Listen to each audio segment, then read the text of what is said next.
Hello my friends, welcome back to my YouTube channel. My name's Reagan if you're new here, and I started a series called the Postgrad Playbook, episode 1, where I basically talk about everything that I wish I knew coming out of college. The postgrad transition was a rough freaking period of my life. I got out of college, had the full track planned to have an internship, go to grad school, go down the track that I thought was the right thing to do, that I knew everyone close to me in my life just expected of me. And very quickly into my internship experience nearing the end of the summer, I pretty much decided to fully freaking flip that upside down and transform the entire direction that my life was going, because I deferred grad school, I stopped my internship, and I completely decided to pivot my career field and switch to a whole new field that was not technically in my undergrad major, but it was something I wanted to study for forever, and it was still related to engineering, which was the baseline of my degree. This transition period is really fucking hard. It can be really hard, and there are things that I wish I knew coming out of college that would have helped me to live a happier, healthier, better version of life and have a bit smoother of a time that I'm going to be sharing with you today in this first episode. So, number one things to be aware of when you are coming out of school. There's a lot going on, there's a lot to get into, so I'm going to summarize it as best as I can with these 4 main points. Number 1, settling and being in your comfort zone. The idea of settling for a lifestyle that does not make you feel good, that feels meh or watered down, feels like the version of life that you don't actually want to be living, but you're just accepting that because it's what everyone else is doing, that is my worst nightmare. That is my absolute worst nightmare. If you get out of college, or even if you're years into adulthood, you're years into your life, you've worked the same job for 20 years, and you are really starting to realize, wow, I don't like what I'm doing. I don't like my job. I don't like this career field. I don't really love the day-to-day life that I have. You need to decide to change it. You need to decide to change it completely.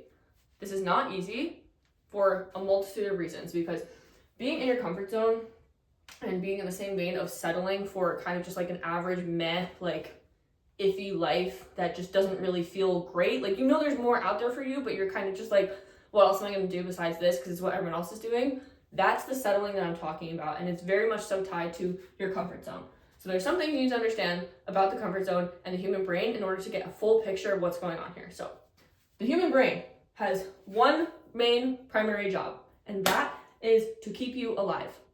It does not care if you're happy. It does not care if you're fulfilled. It does not care if you are frolicking about and having the best time of your life. The only thing that the very primal part of your brain cares about is, am I going to die?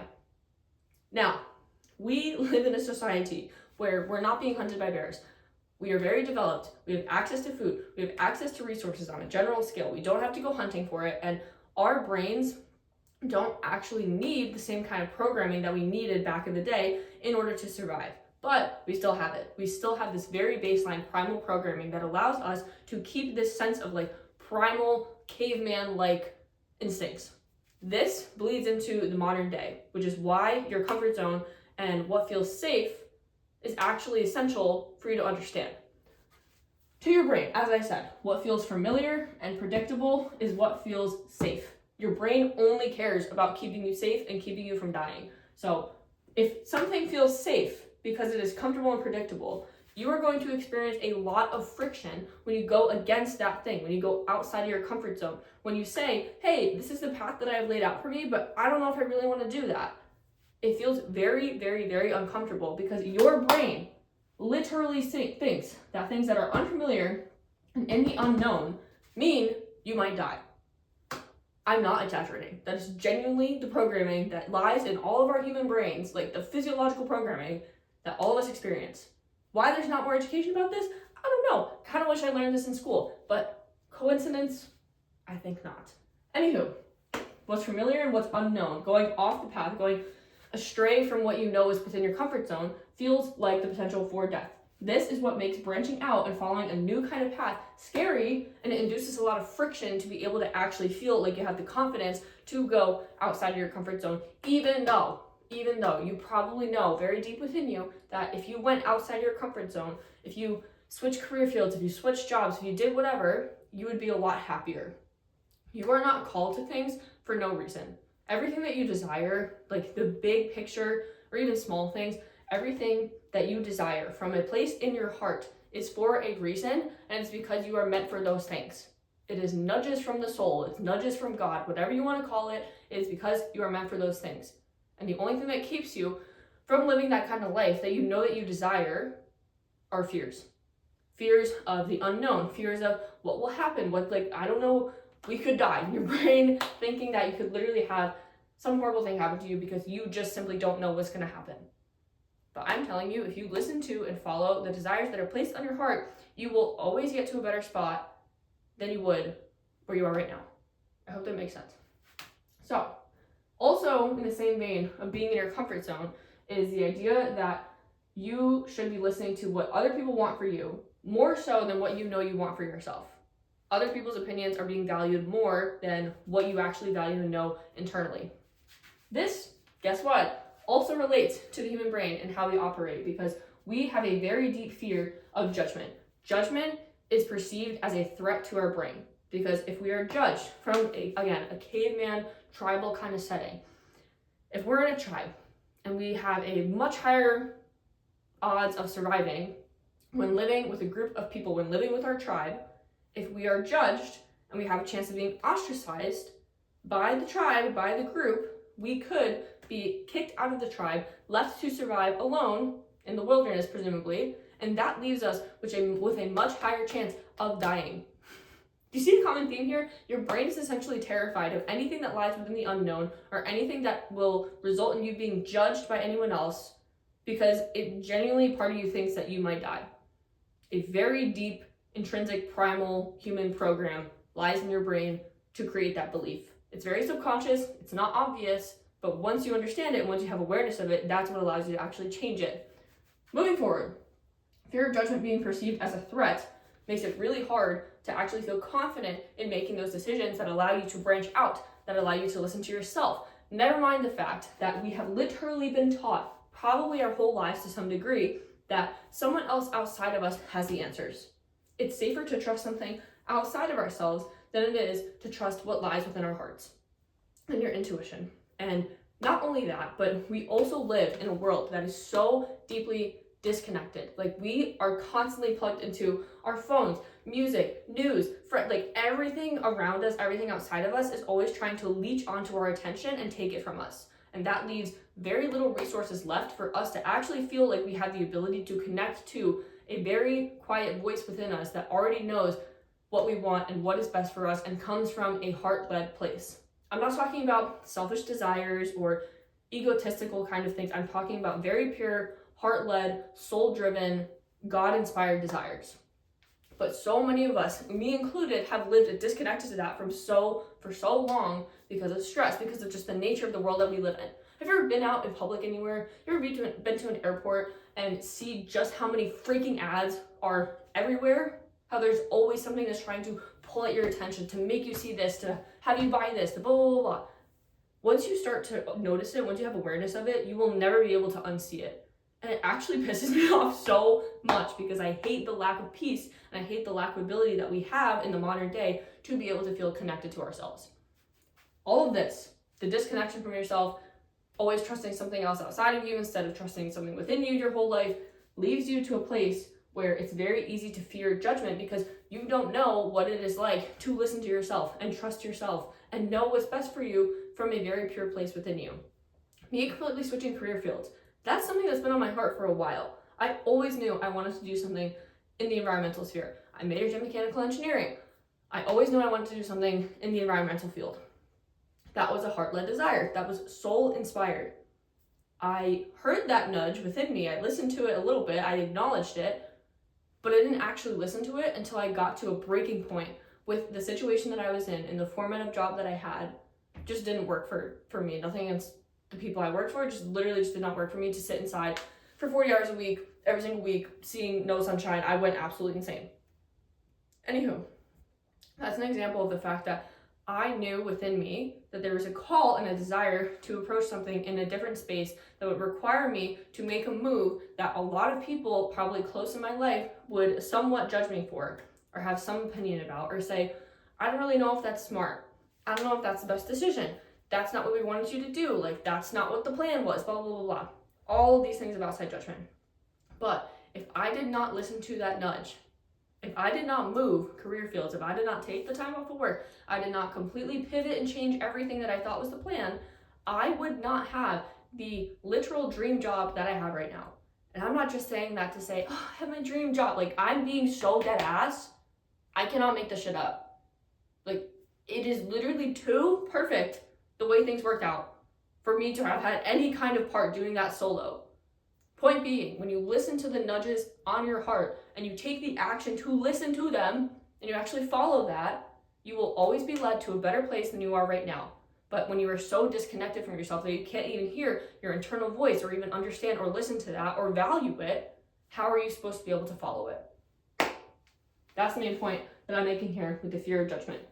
So, summarizing these two, they kind of really go together. Just the fact that if you allow yourself to settle, if you allow yourself to say, oh, I guess this is fine, like, yeah, it's not really lighting me up, I don't really love it, but like, what am I going to do? I can't really change it. I can't change anything now. I just majored in this for 4 years. Like, how am I going to be able to find anything else or pivot, whatever? That kind of mentality is guaranteed to keep you stuck for the rest of your life. The only way that you are ever actually stuck and the only way you're ever actually going to be like complacent is if you allow yourself to be. And that very much so starts with awareness and mindset, which is why I'm making this video, because I wish I knew this coming out of college. I wish more people had this kind of an understanding and awareness to know that it is possible for you to shape your life to be one that you want. Coming out of college, coming into adulthood. And it doesn't just have to be right out of college. It can be at any time in your life. If you don't like where you are at, if you know that it's just meh, if you are like averagely comfortable, but you have this little nudge or have this little thought that maybe I could have something better, you need to listen to that. I didn't get to this before. The short-term benefit of staying in your comfort zone, staying where it's just staying where it feels familiar, is temporary comfort, temporary sense of safety. Like, yeah, you know what? I'm not going to take the leap and completely change things because that feels really scary. So like, I'll just stay here for a little bit longer. I'll just stay for another year. I'll just stay for another this. I'll do that. Blah, blah, blah. I can, you know, tough it out for a little bit longer. Maybe it'll get better. Ick. But anyways, that's the short-term benefit. Long-term, that kind of thinking results in discomfort and the potential for regret. The last thing I want to do when I grow older, like literally like worst nightmare kind of situation, would be for me to have stayed in that job format, the engineering job that I had and the internship where I was just cubicle farm, office every day, like not the kind of work environment that I thrive in. I'm so glad that I really got to a breaking point there, because if I didn't, and if I was just like okay enough to settle for that, number one, like I said, wouldn't have the job that I do now, but number two, I would look back, if I stayed at that job for the next 10, 20, whatever years, I would look back and I would say, holy shit, I just wasted that. How much do I fucking regret the fact that I completely settled? I have no idea where I could have been if I actually just took the leap. I have no idea where I could have been if I just chose short-term discomfort for long-term satisfaction and fulfillment back 20 years ago. Hence these kind of phrases. I wish I just took the chance. Where could I have been by now if I just like actually made that decision a long time ago? The best way to avoid that is to never put yourself in that situation in the first place. And if you feel that way right now, if you're watching this video and you feel like, oh fuck, like I'm feeling a little bit of regret, like maybe I shouldn't be here for this long, maybe I shouldn't, whatever, blah, blah, blah. Doesn't have to be all job oriented. It could just be the way that you're living your life. But if you have any kind of sensation of that kind of feeling, this is your sign to make the change. The best time to start is yesterday. What is it? What the fuck is the phrase? The best time to buy a house is yesterday. Like, if you haven't started yet, a really good time to start would be now. So if you're coming out of college and you already have this pre-built mindset of like, okay, I'm not going to settle and I'm not going to set myself up for failure 20 years down the line for me to be able to say like, oh shit, I regret staying there, or I regret being complacent or settling. Don't allow yourself to do that in the first place. It's scary. It's uncomfortable. It will make your brain send off alarms of like, oh my God, we're going to die when you do something that lies outside of your comfort zone, but it will give you more odds of having the lifestyle and the kind of life and format that you want, that you're meant to have. You do not have desires for no reason. They are not random. They are very specifically meant for you. And when everyone is living in purpose, following their desires that come from their heart, listening to themselves from a very pure soul-led place, and you find yourself living more in purpose, in fulfillment of your path, and fulfillment of the life that you actually enjoy, the world is so much better off. You literally have no idea. Moving forward. Third thing to be aware of coming out of school after settling and being wary of other people's opinions is the fact that college has a lot of systems already set up and built into it that allow us to live happier, better lives. In the sense of, we have a social life, we have, a local campus to walk on, you're exercising a lot more probably just in the nature of going to classes, you have intellectual stimulation, you get to see a lot more people, there's a common goal, there's some structure to your time, but also flexibility, you have a lot more freedom. These things are pretty essential to have also in your adult life in some form if you want to maintain a sense of somewhat of a smoother transition and be able to actually live a more fulfilling, peaceful, happy life. So examples for these things here: finding community, whether it is through work, whether it is through clubs, whether it is through finding a sports to join, finding a team to join, finding some adult co-ed league to join, anything like that. Keeping up with your friends, planning reunions every year if you live far away from them. Anything like that that will allow you to maintain some tether of community in one or multiple areas of your life, I guarantee you is going to help you feel so much better coming out of school. Number 2, B. 3B, structure of time and having clear goals. I don't think anyone really loves getting to the end of a full day or even the end of a night and just being like, what did I even do with my time? Like, what did I spend it on? Did I really just scroll on Instagram for like 2 hours after work? Like, why did I do that? We don't feel good after the fact when we do that, but the reason that we end up doing those things is because we don't have a clear structure for how to spend our time. And this doesn't mean you have to plan out your whole week. You gotta plan out every night. Like, I know it can be hard. It can be hard to feel like you wake up, you go to work, maybe you work out after work, you eat dinner, and then you go to bed and do the same thing every day. That can be like the general archetype of how a lot of people's days look. And there's nothing wrong with that. If that makes you happy, if that's what brings you fulfillment, if you're like happy to live that way, which I do the exact same kind of thing, like completely okay. Nothing wrong with that. Not trying to shit on it because just because something seems like, oh, this is the cookie cutter lifestyle or this is the watered down life, doesn't mean that it actually is like the watered down life. You can live a very fulfilling life following a normal kind of structure that a lot of other people seem to follow. My only concern when it comes to settling and thinking of a watered down version of life is that kind of complacency around it, the kind of monotony where it's like, what else am I gonna do? I don't really love this, but I guess I'm just gonna do this, and I'm gonna wake up and do this and this and this and this every day, and you feel just kind of about it. That's what I don't want. I do not want anyone to feel like iffy, gross.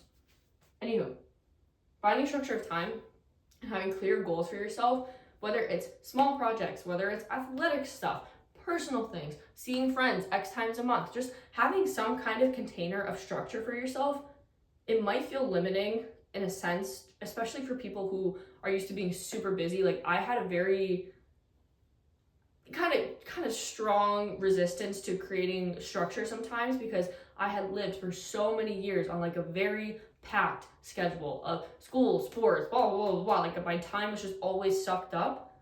So I feel like it did take a transition period getting into adulthood for me to actually realize that it's more helpful for me to structure my time, and it brings me more peace when I do have time sectioned off, even if the time is just for relaxing.